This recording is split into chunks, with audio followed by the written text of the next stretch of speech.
Welcome back, riders. Today we have number 16 of 25 Days of Coasters.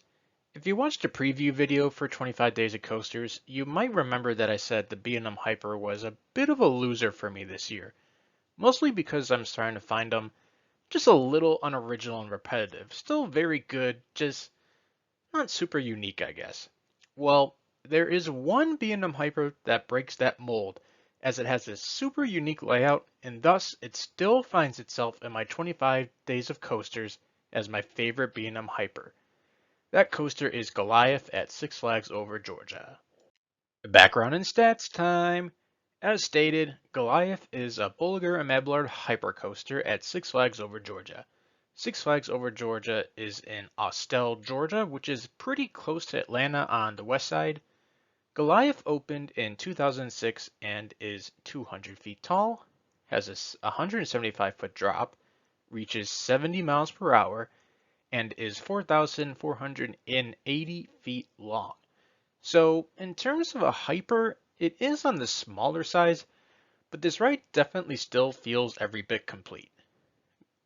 Goliath is one of the rare B&M hypers with 9 rows, which definitely helps its case.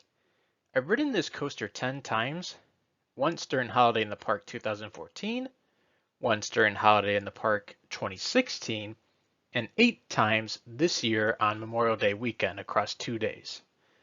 It would have been more, but they were only running one train on Memorial Day weekend, which is absolutely insane.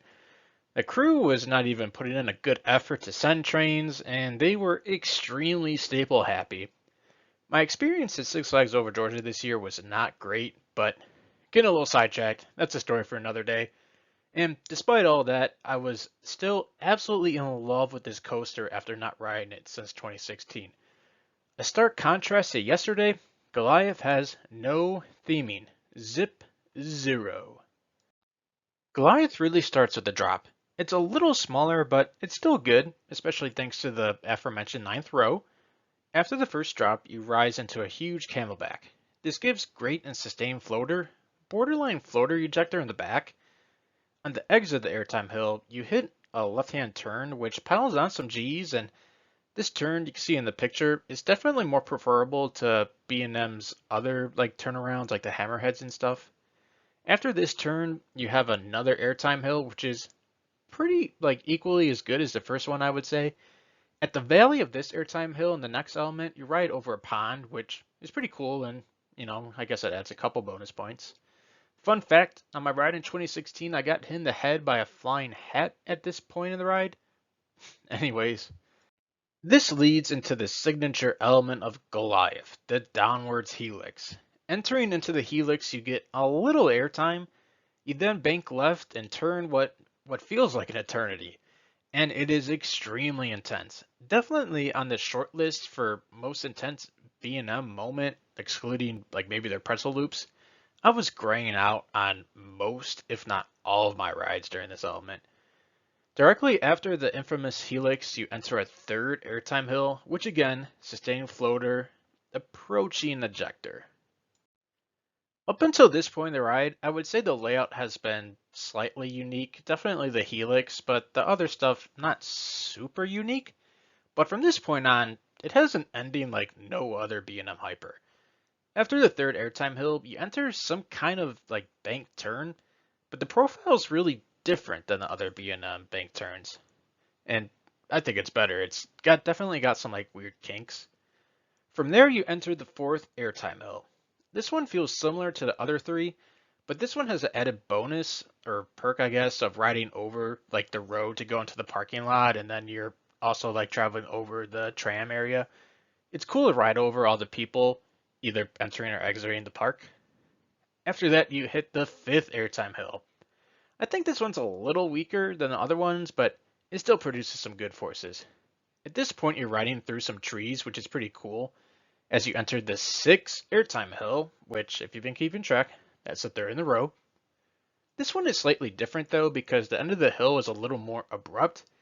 It feels cut off because you have to immediately snap into a turn to the left to line yourself up with the final brake run. It's a great moment of laterals, and B&M doesn't traditionally do turns like this, and I really like it. After the turn, you have one last airtime moment, this one being like a quick bunny hop into the brakes. Again, this is something that B&M traditionally does not try to squeeze in a limited space, but they did with Goliath, and I love it, honestly. So to wrap it all up, Goliath is my new favorite B&M Hyper. I don't think the airtime itself is pretty unique. I think pretty much any B&M Hyper can rival the quantity and quality of Goliath's airtime. Well, except for Raging Bull, maybe Apollo's Chariot. But anyways, what really separates Goliath from the rest for me is everything else.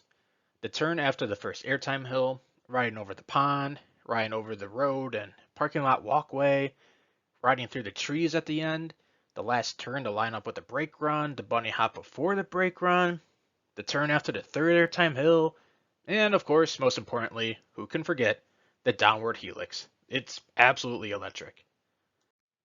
So with that, that's all I got for today's video. Have you been on Goliath? Let me rephrase that. Have you been on the Goliath at Six Flags Over Georgia? What are your thoughts on it? Let me know in the comments below. As always, link in the description to a more in-depth review with better footage by Canopy Coaster. And with that, I hope to see you all tomorrow. Push down, pull up, exit to the right. I hope you enjoyed the video, and go have your greatest day yet. Choo choo, bye!